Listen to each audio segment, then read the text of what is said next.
preguntarle sobre el papel que viene jugando el Poder Judicial en nuestro país, sobre todo teniendo en cuenta la experiencia que se ha vivido en América Latina con los llamados golpes judiciales que buscan, pues, de alguna manera debilitar o incluso derrocar gobiernos progresistas.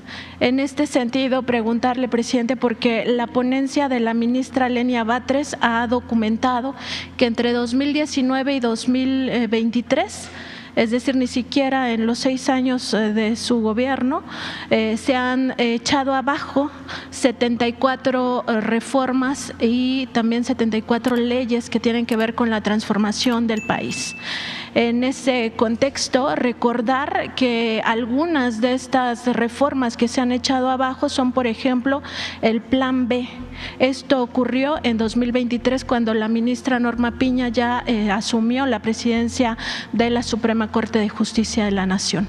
El Plan B implicaba muchas leyes que se reformaban, entre otras cosas, para impedir que instituciones como el Instituto Nacional Electoral fueran capturadas por personajes como Lorenzo Córdoba Vianello, quien ya se quitó la máscara desde hace tiempo, como aliado de Claudio X González Guajardo, incluso fue el único orador de la Marea Rosa el 18 de febrero de este año, que ya también ese movimiento, pues todos lo sabíamos, pero ya se quitó la máscara de a quién pertenece y a qué intereses responde. Otro tema que falló el año pasado la Suprema Corte para echar abajo es la prisión preventiva oficiosa en términos fiscales. En ese sentido, recordar que lo que se buscaba es sobre todo impedir las llamadas factureras, pero otros delitos de los que se conocen como de cuello blanco. En ese caso, el tema de la prisión preventiva para los factureros, pues buscaba que dejaran de lavar dinero para el crimen organizado y también que dejaran de dañar las finanzas del Estado mexicano, porque muchas de estas factureras se utilizan para no pagar impuestos, para la evasión de impuestos. Otro tema importante es que echaron abajo también el decreto presidencial que usted había emitido para considerar las obras de infraestructura como asuntos de interés público y de seguridad nacional, para evitar justamente que organizaciones de carácter o de corte político como son Mexicanos contra la Corrupción e Impunidad y el Consejo Nacional de Litigio Estratégico, ambas encabezadas por Claudio X González Guajardo, pues siguieran impidiendo a través de esta colusión con jueces, magistrados y ministros que les otorgaban estos amparos que se desarrollara pues toda esta infraestructura importante como el Tren Maya, el Aeropuerto Internacional Felipe Ángeles, la refinería Dos Bocas, etcétera. Pues la gente sabe a todo lo que se opusieron estos grupos de intereses creados. Ya en un tema mucho más dramático o terrible, 2 ministros echaron abajo la ley de la industria eléctrica, ¿no? Ya en el colmo de las cosas, en contra de no solo su administración, sino sobre todo de las decisiones que toma el legislativo. Y en ese contexto también recordar que el 23 de agosto del año pasado se llegó al extremo en la segunda sala de la Suprema Corte de Justicia de la Nación, que el ministro Luis María Aguilar Morales presentó un proyecto en el cual pues pedía su destitución, presidente. Quizá ya muchos lo olvidaron, pero este proyecto buscaba destituirlo por argumentar que se había violado un amparo, una cosa así. Finalmente él retiró este proyecto y no pasó a mayores, pero ahí estaba pues la intención de por lo menos amagar. Entonces preguntarle, presidente, ¿qué lecciones le quedan al pueblo de México con este tipo de poder judicial que tenemos y sobre todo con el papel que ha venido jugando en contra de la Cuarta Transformación, con lo que se conoce, así se ha estudiado jurídicamente, como la guerra judicial o el lawfare? Mire,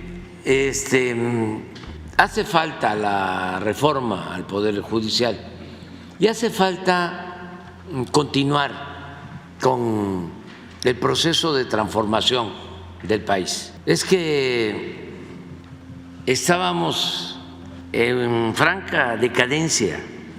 El gobierno estaba tomado por una minoría, que eran los que mandaban en México. Formalmente actuaba el Poder Judicial, el Poder Ejecutivo, el Poder Legislativo, el INE, el Tribunal Electoral, pero era pura pantalla. Los que mandaban eran los de la oligarquía, los potentados. ¿Quién mandaba en la Secretaría del Trabajo? Pues el sector empresarial, no todos, porque hay que diferenciar, pero sí era el Grupo México. Ellos llegaron a expulsar del país al dirigente sindical minero. Ellos colocaron al subsecretario de la Secretaría del Trabajo y luego ese subsecretario llegó a ser secretario de la Secretaría del Trabajo. Pero así todo, los presidentes. El caso de Zedillo, que privatiza, entrega los ferrocarriles nacionales, 150 años de historia, y termina su gobierno y se va a trabajar de asesor con la empresa que se benefició con la privatización de los ferrocarriles, una empresa extranjera. Y así todos. Imagínense si no iban a tomar el Poder Judicial. Si estoy hablando de secretarios, si estoy hablando de presidentes, del caso de García Luna, el responsable de la seguridad en franca, abierta alianza con la delincuencia organizada. Claro que se metieron a controlar, a subordinar, a supeditar el Poder Judicial y se olvidaron de sus funciones sustanciales. El gobierno se olvidó que tenía que procurar el bienestar del pueblo, tenía que velar por la economía popular, tenían que dedicarse a crear empleos, a mejorar los salarios, a garantizar el derecho del pueblo a la salud, a la educación, a la seguridad social. Todo eso pasó a segundo plano. El gobierno se convirtió en un comité al servicio, lo he dicho muchas veces, de una minoría rapaz. Entonces, ¿qué pasó con el Poder Judicial? Ya lo hemos hablado en otras ocasiones. Fue parte de una negociación desde Salinas. Les empezaron a dar a una organización política conservadora todo el Poder Judicial. Fue una moneda de cambio, es un acuerdo general, como el llamado Pacto por México, que fue pacto contra México. También no se puede generalizar, pero sí tomaron todo, secuestraron las instituciones, las pusieron al servicio de intereses particulares. Del pueblo no existía, no estaba convocado, convidado, era otra cosa. El pueblo nada más lo volteaban a ver cuando había elecciones para legitimar el régimen antidemocrático y de corrupción. Por eso hablaban de democracia, decía Krause, sin adjetivo. ¿Qué es la democracia sin adjetivo? Para ellos es kratos sin demos, es poder sin pueblo, un mecanismo para cumplir con las formas y llenar el expediente, como lo hacía Porfirio Díaz. Nunca en el porfiriato se dejaron de hacer elecciones, nunca.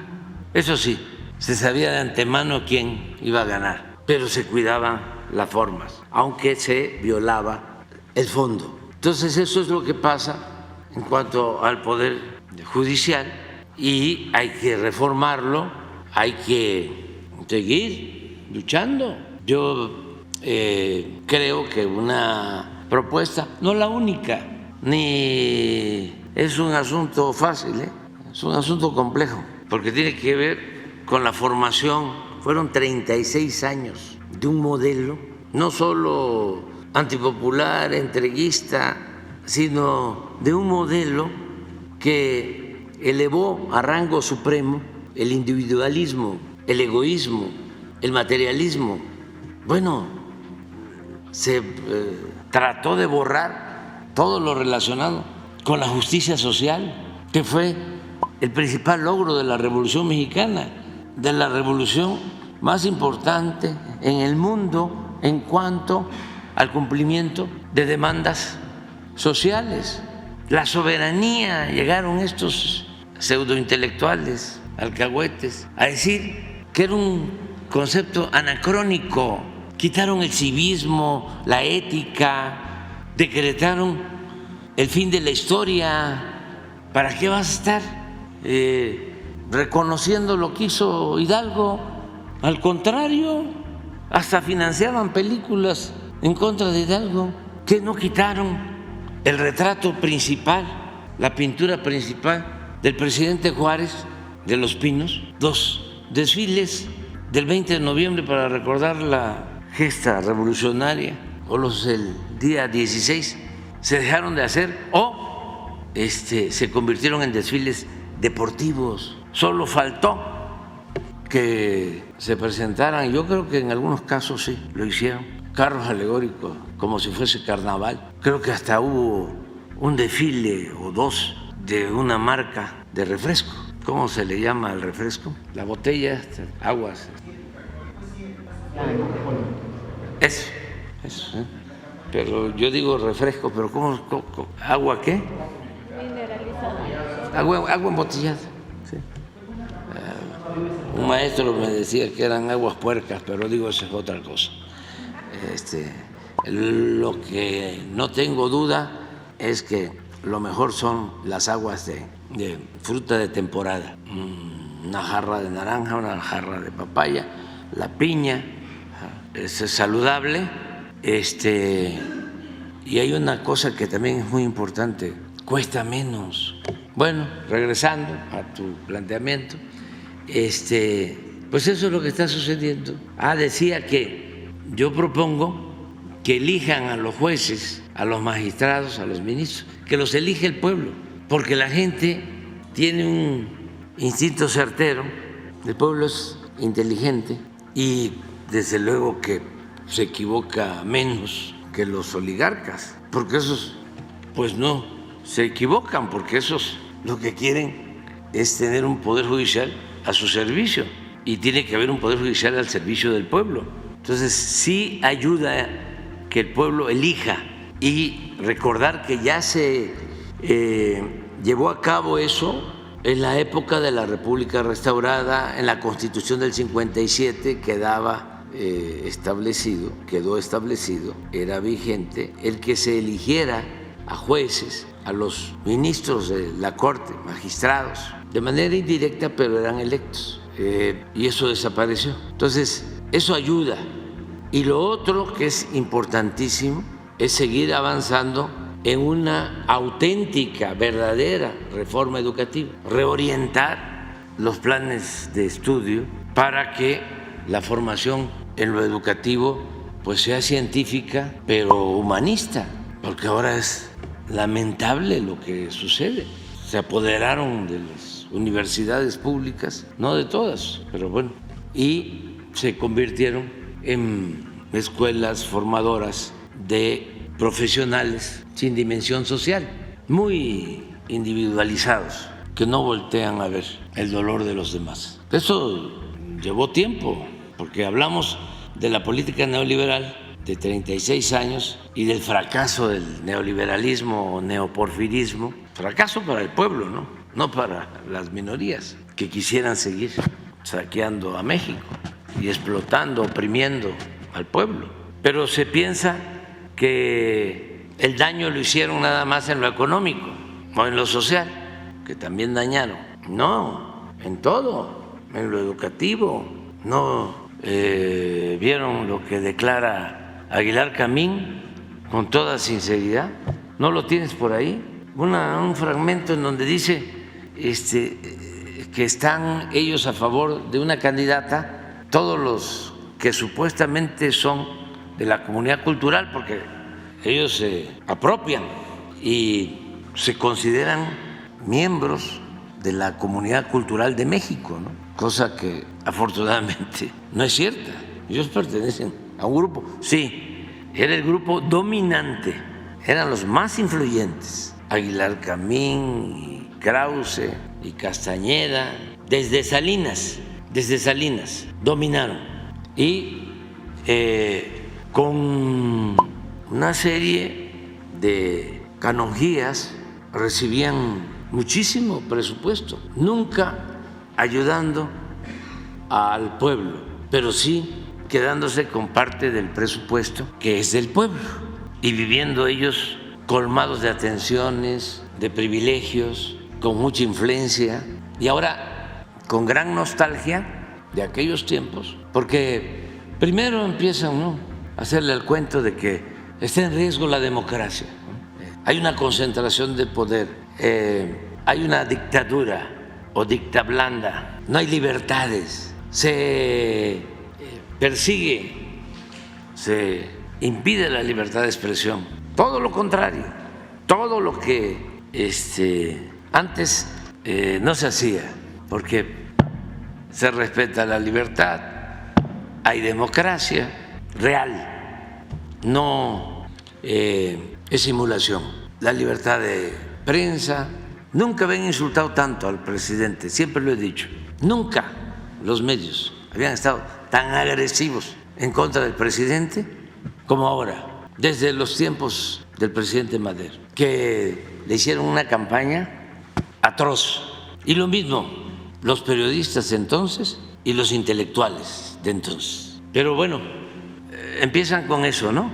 Está en riesgo la democracia, cuidado con el totalitarismo, cuidado con el mesianismo, el caciquismo. No creen, sí lo saben, pero no les conviene internalizar y expresar que yo termino en 4 meses y me jubilo, porque entre otras cosas he aprendido que no hay que tenerle mucho apego ni al dinero ni al poder, pero como pensamos distintos, ellos no están, no les cabe eso en la cabeza. Entonces empiezan a hablar de todo eso, bueno, hasta de mis vínculos con la delincuencia organizada, pero no solo los de aquí, hasta el New York Times, vinculados con la DEA. Parte de lo que tú estás planteando, de cómo hay estrategias para socavar a gobiernos que representan a los pueblos y que no están al servicio de las oligarquías, que es la esencia de todo. El que el presidente sea un florero, esté nada más de adorno, un pelele, un títere. Entonces, todo esto echado a andar por grupos conservadores con el apoyo de los medios de manipulación que son propiedad de ellos o pertenecen o están al servicio de la oligarquía, como los intelectuales. Entonces, empiezan con todo ese discurso, ¿no? No, yo así me da hasta ternura, ¿no?, de la gente de buena fe que con este bombardeo de mentiras, con toda la manipulación, como los que vinieron a manifestarse hace poco y siempre, ¿no?, nos va a quitar nuestras casas, quiere reformar el artículo 138. Oiga, pero la Constitución nada más tiene 136 artículos. No, pero ya lo dijeron. Y pues son comunistas. Escuché a una persona diciendo de que una candidata del movimiento nuestro, sus padres eran agentes de un gobierno extranjero, no de Estados Unidos, sino de Rusia, pero convencidos por toda la manipulación. Cuando yo era jefe de gobierno y padecía de esas campañas, vivía yo se llama Heriberto Frías, revolucionario, gran historiador, en un departamento. Y una vez llegó un amigo a visitarnos y ¿y a qué viene? No, pues es que aquí vive. No vive aquí, él vive en la Toscana, seguramente debe tener un helipuerto arriba, ¿no? Y de ahí sale en el helicóptero a la Toscana. Y yo durante algún tiempo pensé que la Toscana era de Italia, ¿no? Allá por Florencia, la tierra de Miguel Ángel y de Maquiavelo. Pero no, No, es una de las colonias más lujosas de Santa Fe. Pero ¿cómo le quitas de la cabeza eso? Me platicaba, yo creo que se los comenté, una amiga que su vecina iba a la iglesia, muy católica, y ahí le decían de que si tenían 2 niños, si ganábamos nosotros, le iban a dejar uno, o si tenían 3 o 4, hermanos, iban a tener uno, y que esos niños los tenían que entregar a donde no tuvieran niños. Y entonces que va la señora, dice, es que a ti te conozco y te tengo confianza, te podría yo dar a ti mis niños porque tú me los vas a cuidar. Pero no estoy hablando de una gente de clase popular, estoy hablando de una gente de clase media. Esto en el 2006, cuando la guerra sucedió. Entonces, todo eso, comunistas, populistas, te van a expropiar tus casas. ¿No ven que hasta Blinken ya está hablando? Ya está diciendo que vamos a expropiar Calica. Una de las cosas lamentables de los periodos de decadencia es el nivel de deshonestidad al que se llega. No solo deshonestidad en lo económico, sino deshonestidad intelectual, deshonestidad política. Eso es parte de la decadencia. Entonces, ya ahora, pues en la desesperación, ya todo eso, como no les funciona, ya lo hacen a un lado. Ya dice Aguilar Camín, es que antes nos apapachaban en el gobierno y ahora ya no nos apapachan. Por eso estamos ahora apoyando una candidatura, porque queremos que nos apapachen. Sí, aquí apapachamos a todos, pero primero apapachamos a los que más lo necesitan. ¿Qué quieren apapacho? Los que se acostumbraron a vivir con excesos, que se dan vidas de opulencia, y los campesinos y los obreros y los maestros y la mayoría de la gente. Bueno, y ustedes sí les apapachamos nosotros, pero quiere más apapacho. ¿Qué dice? Véanlo, escuchen. Era con Salinas, ahí empezó siendo gurú, de los más importantes, junto con Krause, 2 grupos que se formaron desde entonces y tenían influencias, pero en el CONACYT, en todas las universidades públicas, desde luego en la Secretaría de Educación Pública, en la Secretaría de Desarrollo Social, en todas las secretarías. Eran completamente influyentes y mantenían aparatos burocráticos, contrataban a técnicos y a profesionales, y ellos pues tenían control del CIDE, del Colegio de México, de la UNAM, de todas las universidades prácticamente del país. Entonces y le costaban muchísimo al pueblo. O sea, apapacharlos costaba mucho. Los medios, todos ellos son comentaristas de radio, de televisión. Si ustedes revisan quiénes son los comentaristas en Televisa, todos son de este corte de Aguilar, todos. Y unos ahí que, no, impresentables. Hay uno que no puedo yo mencionar aquí porque se amparó, pero era así de cercano a Salinas. Sí, de los formadores de Anabel, la reina de la ficción, al servicio de nuestros detractores. Increíble cómo inventó la señora de que había yo estado en un hotel en Gómez Palacio con el señor Villarreal y me había entregado una maleta de dinero en el 2006 o en el 12 para la campaña. Y luego que en Sinaloa igual, creo que a medianoche. ¿De dónde están las pruebas? Ni una sola prueba. Con todo mi respeto, una mentirosa, pero en potencia, porque tengo que cuidar mis palabras. Pero ¿cómo se le llama a los que no les importa mentir. No, pero ellos se dan cuenta. No, pero sí es mitómano.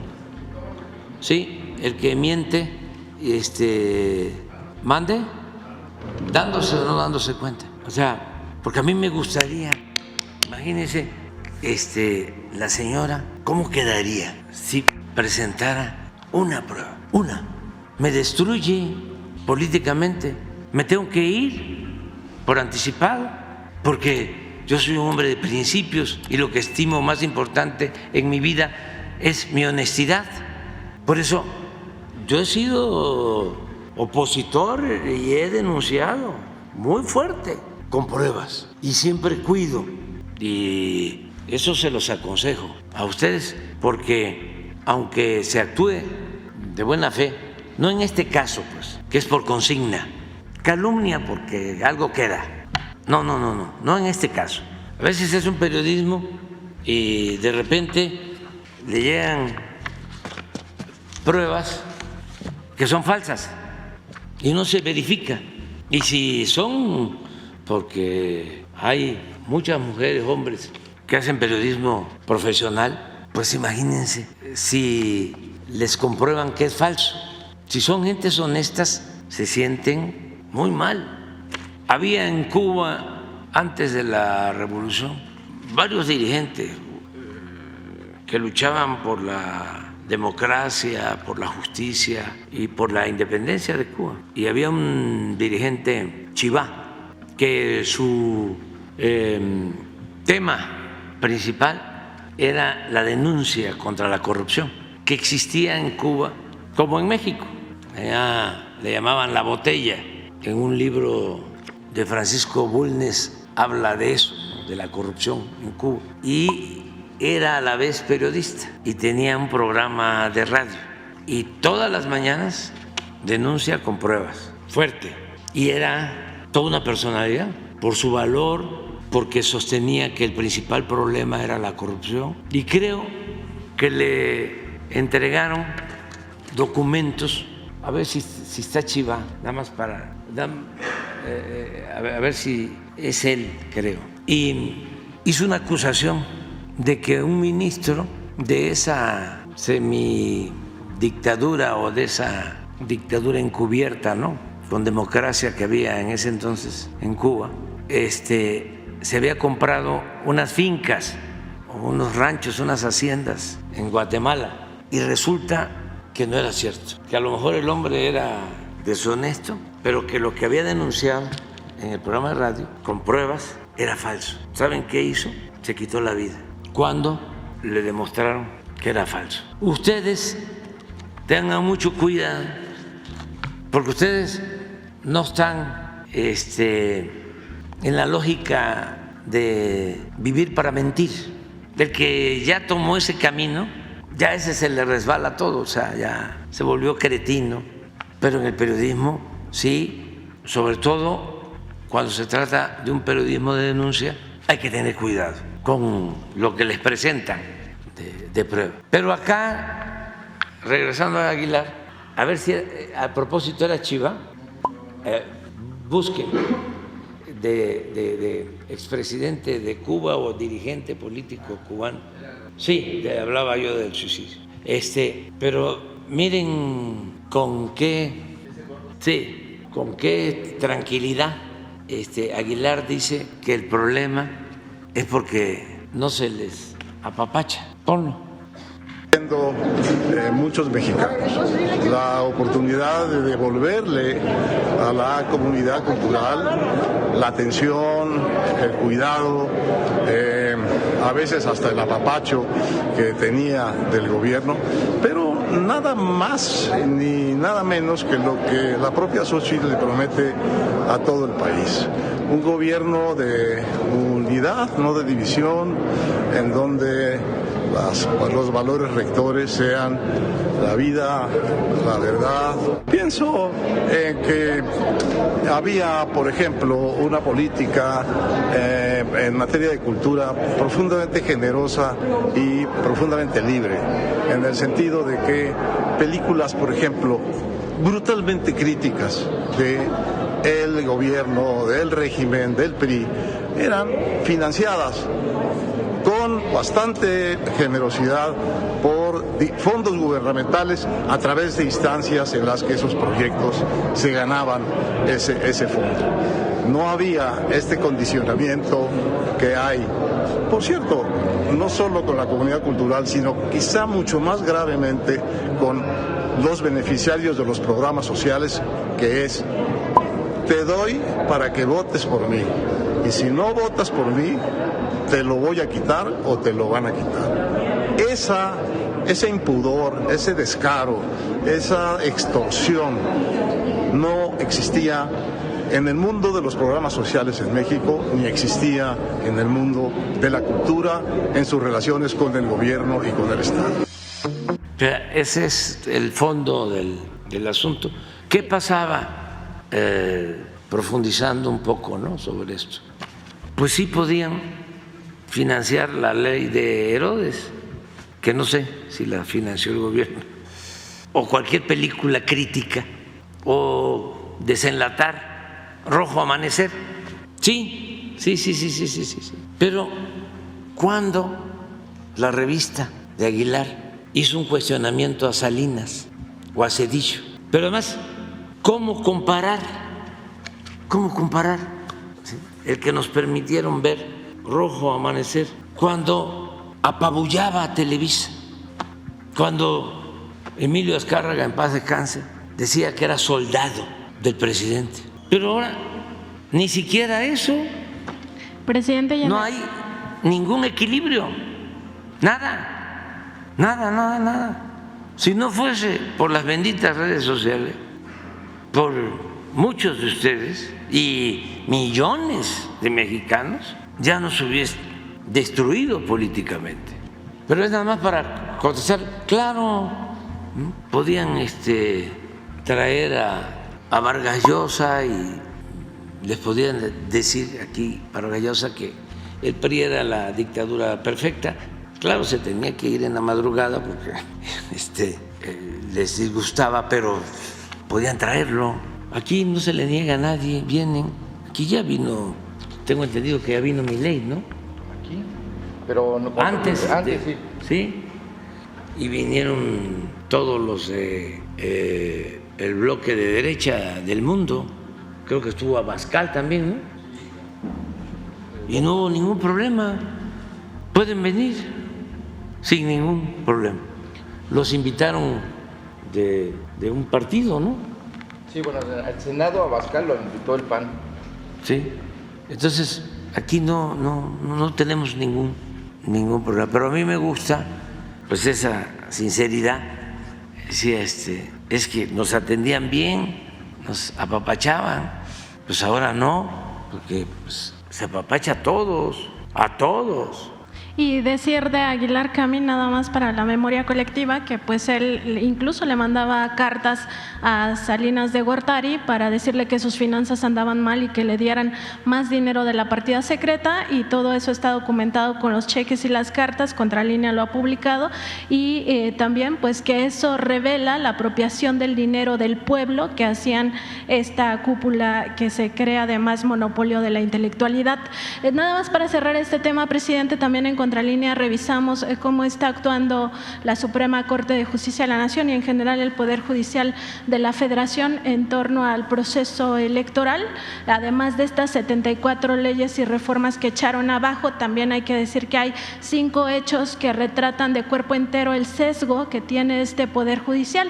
El primero de ellos tiene que ver con esta declaración que hizo el 28 de agosto de 2023 Norma Piña, la presidenta de la Suprema Corte, de que si el legislativo no les asignaba el dinero que ellos estaban pidiendo, una millonada por supuesto, pues entonces no iba a haber una transmisión de poder pacífica ni democrática en México en 2024. Ese es el primer hecho importante. El segundo de ellos es la cena que reveló el diario Milenio, ocurrida el 12 de diciembre del año pasado, en la cual se reunió con 3 magistrados del Tribunal Electoral del Poder Judicial de la Federación el día de la Virgen de Guadalupe, Guadalupe, además también como paréntesis, con el presidente del PRI, Alito Moreno, y con esto ocurrió en la casa de otro ministro, González Alcántara Carrancá. Ese segundo hecho que evidentemente se enmarca en el proceso electoral que había arrancado el 7 de septiembre. Tercer hecho es la liberación de actores importantes en el caso Ayotzinapa, por ejemplo, el exprocurador Murillo Karam y también los 8 militares, y también la liberación de presuntos criminales del mundo del crimen organizado, así como de delincuentes de cuello blanco. ¿Por qué es importante esto? Justamente porque contribuye a desestabilizar la vida pública, por una parte con protestas sociales y por otra con todo el tema de la criminalidad, de la violencia extrema que se ejerce contra el pueblo de México. Y nada más por citar un ejemplo, el hermano del líder del cártel Jalisco Nueva Generación pues fue recientemente liberado por el Poder Judicial de la Federación. Ese es el tercer hecho. Cuarto hecho, el expediente que abrió la Suprema Corte de Justicia de la Nación, directamente el Consejo de la Judicatura, en contra del exministro presidente Arturo Saldívar Lelo de la Rea, quien forma parte del equipo de Claudia Sheinbaum y que evidentemente tiene fines políticos. Y el último hecho, pues que se consintiera que magistrados del Tribunal Electoral del Poder Judicial de la Federación se reunieran con Xóchitl Gálvez a 18 días de la jornada electoral, justamente para que se impulse esta idea de que hay una elección de Estado, de que no hay piso parejo, etcétera. Nada más para cerrar este tema. Mira, acerca de lo del Poder Judicial ya se ha hablado mucho. Yo te agregaría un caso que es importante de cómo actúan los jueces. Inició una investigación la Fiscalía acerca del segundo tirador en el asesinato del candidato Colosio. Como la Fiscalía es autónoma, realmente no tuve yo conocimiento. Me mandó la familia de Aburto, me mandó una carpeta y creo que también a la Comisión de Derechos Humanos, planteando de que ya había cumplido su término y que debía de ser juzgado con las leyes de Baja California y no con el Código Federal, y que ya podía salir, y que además quería que se abriera su caso. Entonces yo envié esto a la Comisión de Derechos Humanos, o sea, que ya también tenían la carpeta, y ellos le dieron continuidad y lo plantearon a la Fiscalía General de la República. La Fiscalía empieza a investigar y se encuentra, que eso ya lo dijimos, pero hay silencio, de que ahí me entero yo de que García Luna había entrado al CISEN con Salinas en 1989, jovencito, entra al CISEN.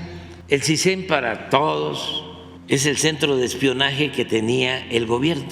Y durante ese tiempo, con Salinas, ese aparato de espionaje se metió en muchas cosas oscuras, o tuvo que ver con muchas cosas. Acuérdense todo lo que pasó en ese sexenio. Todo esto para los jóvenes, porque de repente a lo mejor no esperemos que sea Krause ni Aguilar Camín, ni Castañeda, ni Reyes Heroles, pero sí pueden haber otros escritores que se metan a estas historias. Y además, si son buenos escritores, buenos literatos, son temas para historias noveladas, ¿no?, que dan, si es bueno el escritor, como para una novela como la de El hombre que amaba a los perros, de Leonardo Padura. Así, o sea, son temas, pero claro, tienen que ser escritores buenos y además que no tengan vinculación con el poder económico ni con el poder político, escritores libres, ¿no? Entonces, no se sabía que García Luna comienza ahí su carrera en 89. Creo que Tello era el del CISEN, se llama... Tello Peón, pero es que era el momento de la transición, porque dejó de ser Dirección Federal de Seguridad, tuvo otro nombre y luego... Sí, Tello Peón. Pero pasa todo el sexenio, ahí se forma García Luna. Estamos hablando de 1989 y en 1994 lamentablemente asesinan a Colosio. Y en investigación que hace la Fiscalía se dan a conocer testimonios de que el segundo tirador fue rescatado por García Luna, que enviaron a García Luna a Tijuana a rescatar al segundo tirador. Entonces, todo esto nuevo, porque, repito, yo no sabía. Jorge Carrillo Lea, el del CISEN, para entregarle después a Peón. Entonces, la Fiscalía, porque con todos los elementos, le pide al juez orden de aprehensión en contra del segundo tirador. Se tiene que saber que el segundo tirador era un integrante en ese entonces del CISEN, al que fue a rescatar García Luna, que ya para entonces ya había ascendido y ya era como jefe de operaciones en el CISEN. ¿Qué hace el juez? Niega la orden de aprehensión. Pero no solo niega la orden de aprehensión, está ahí el Ministerio Público, esto es reciente, y dice: no vamos a ordenar la orden o no vamos a emitir la orden de aprehensión, porque esto es el presidente. Tengo el documento de lo que dijo, porque lo usó la Fiscalía como elemento. ¿Qué tengo yo que ver en eso? ¿Quién le dio la instrucción? El caso es que negaron el orden de aprehensión. Y ahí está el asunto. ¿Quién está otorgando impunidad? El Poder Judicial. Pero no hay un razonamiento jurídico. Lo que dice el juez es: este es un asunto del presidente, mintiendo, calumniando, y así pues todo. Entonces sí hace falta una reforma al Poder Judicial y sobre todo, independientemente de la cuestión política o económica, de que allá arriba también resuelven casos de miles de millones de pesos, abogados que son de los más ricos del mundo, con despachos afamados, no porque sean realmente buenos abogados, sino por las influencias, porque hay ministros que están al servicio de corporaciones económicas, son empleados. Nada más que no me voy a poner aquí a decir quiénes son, pero ellos sí saben a qué me estoy refiriendo, porque si me denunciaran así, pues te lo voy a probar, porque yo cuando hablo es porque tengo pruebas, como se dice coloquialmente. Cuando digo que la burra es parda, es porque tengo los pelos en la mano. Entonces sí se requiere un cambio. Y decía, ¿para qué? Para que sea Suprema Corte de Justicia, para que se haga justicia, para que les importe el pueblo. Ese es mi punto de vista.